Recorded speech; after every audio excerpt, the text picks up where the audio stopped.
Today we're going to do word problems that use all of our exponent and log laws and solving to see where they're used in real life situations. And there's a lot of real life formulas.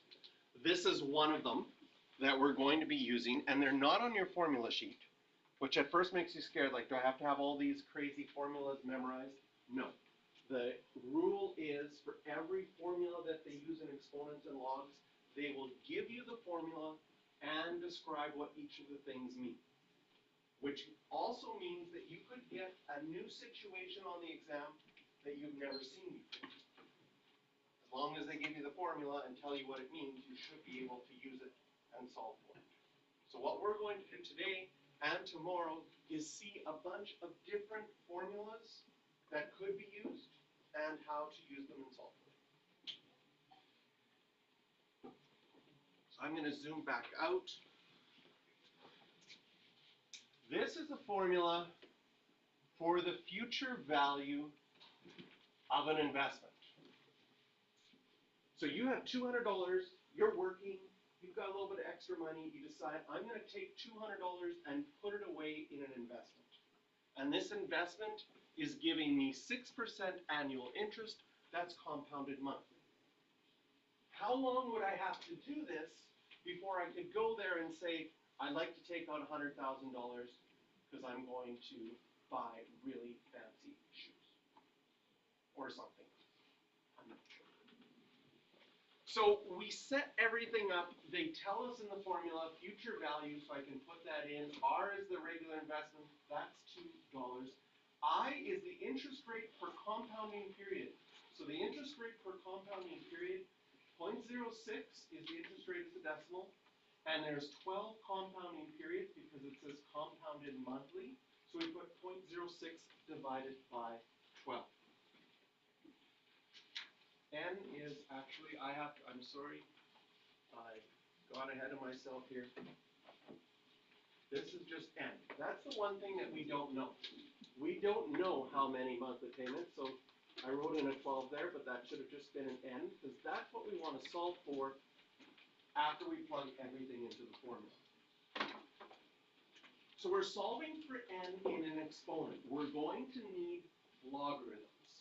But just like in solving our logarithm or our exponential equations the other day, I said life is easier if you can first get your power by itself. So to start off with, we've got this formula. Now we have to take it and rearrange it to see if we can get that green box by itself on one side of the equation. So how do I algebraically get rid of all of these other numbers? Well, if I'm dividing by something, the opposite of dividing by something would be to multiply both sides. If I multiply both sides by 0.06 divided by 12, that would simplify here. Take up my calculator, type that in.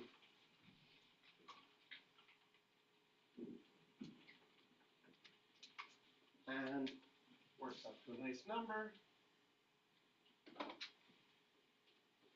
We get 500. So I'll rewrite what I have left.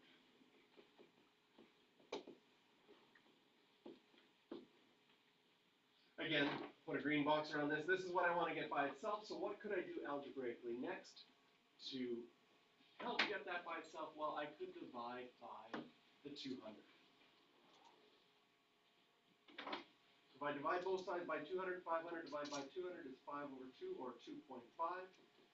Can you see that when I divide by the 200, now these big square brackets that were holding all of that information that are left, I don't need those square brackets anymore, because that's all that's left on this side. Is the 1.06 divided by 12 to the n and the minus 1. And finally, to get this by itself, I could just add 1 to both sides.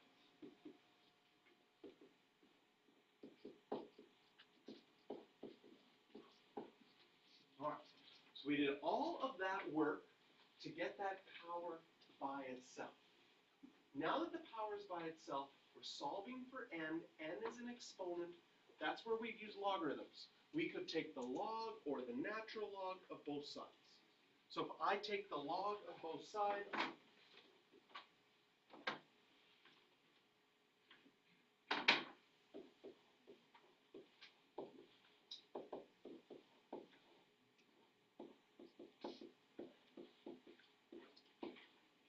that would allow me to say now I could use a log law and I could bring that n out of the exponent out in front, which is our whole big idea because we want to solve for n.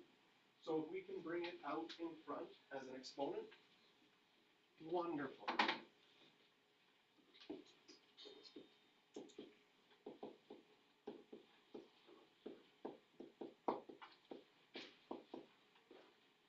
So now I bring that n out in front. If I want to get n by itself, I would need to divide both sides by this log.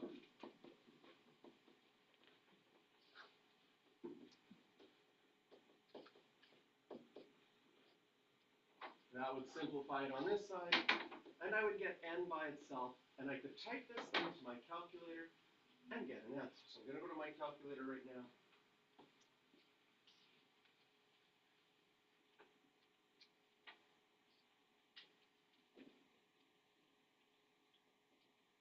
Slowly. Use my fraction button, so I had log of 3.5 on the top, and on the bottom I had log of 1 plus 0.06 divided by 12. Push enter, and I have 251.17.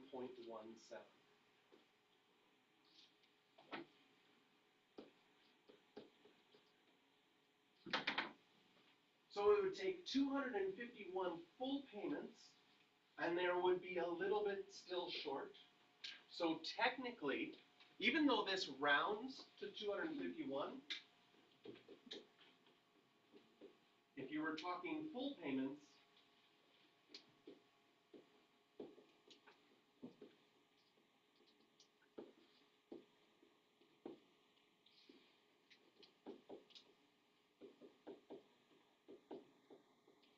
it would take 252 payments. Sometimes we have to round up, even though the rounding looks like you should round down. A very typical example of this is you're painting a room, and you calculate you need 1.1 cans of paint.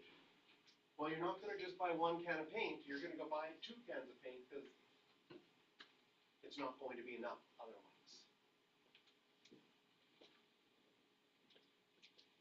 So it would take 252 payments to get at least $100,000, which, how long is that? That's like over 20 years, almost 21 years.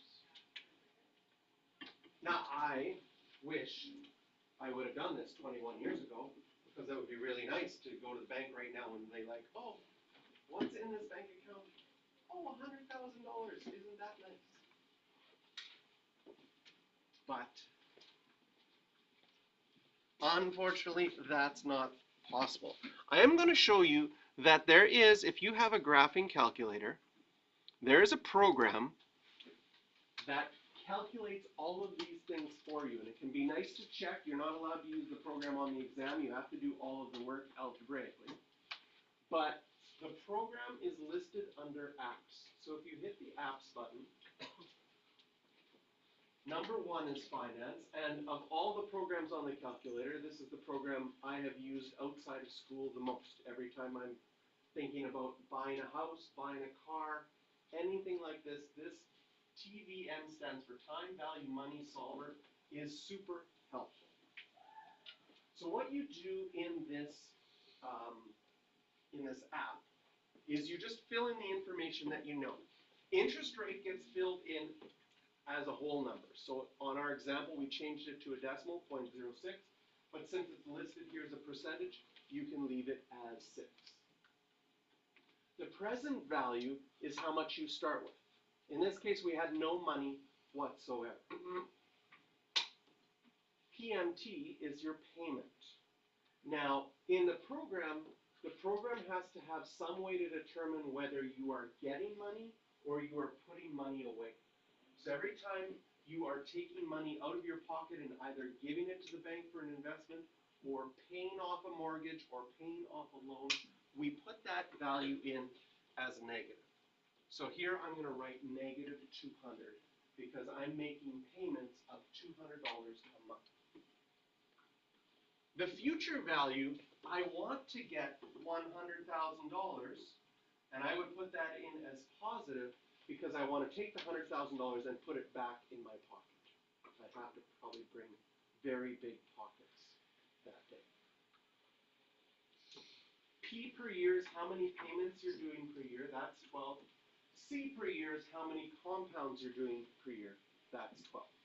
If you put in all the information except for the thing you didn't know, we didn't know how many payments it would be.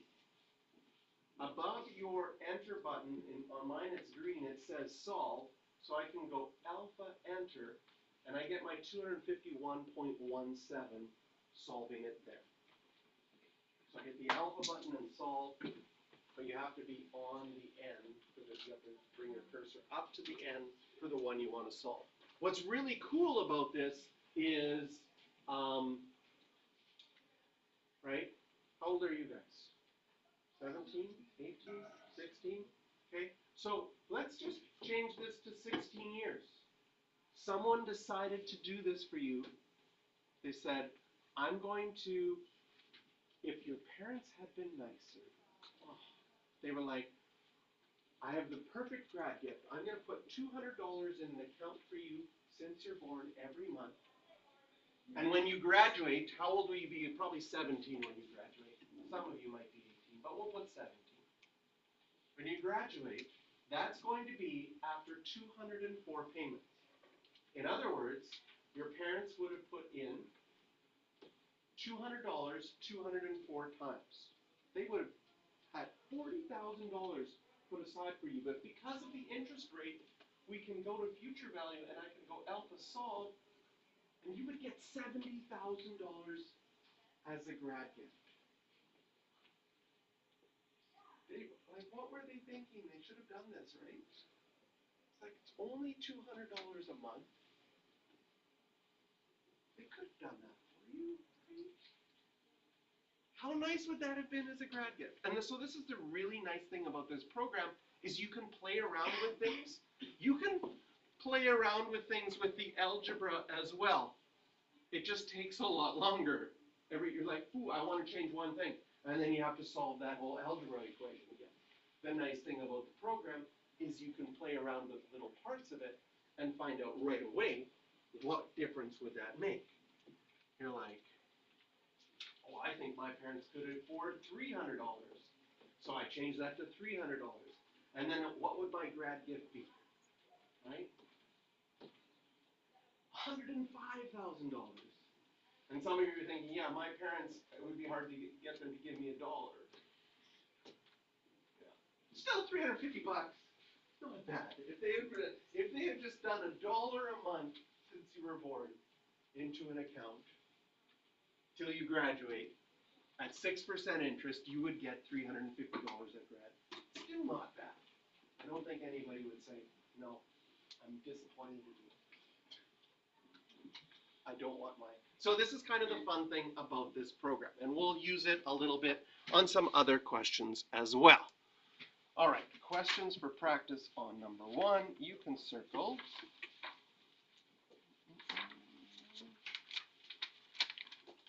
3 and 6.